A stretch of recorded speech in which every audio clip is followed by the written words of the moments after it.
İnsanı çevreyi düşünen özgün bir marka olsa, sağlıklı ürünlerle hayata değer katsa, tamamen güvenilir ve kaliteli olsa, hepsinden de ötesi %100 yerli olsa.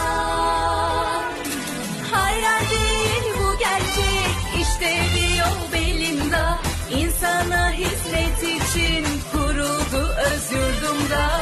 Bu topraklardan çıkan gerçek ve adil marka, eşsiz kalitesiyle geldi Bio Belinda.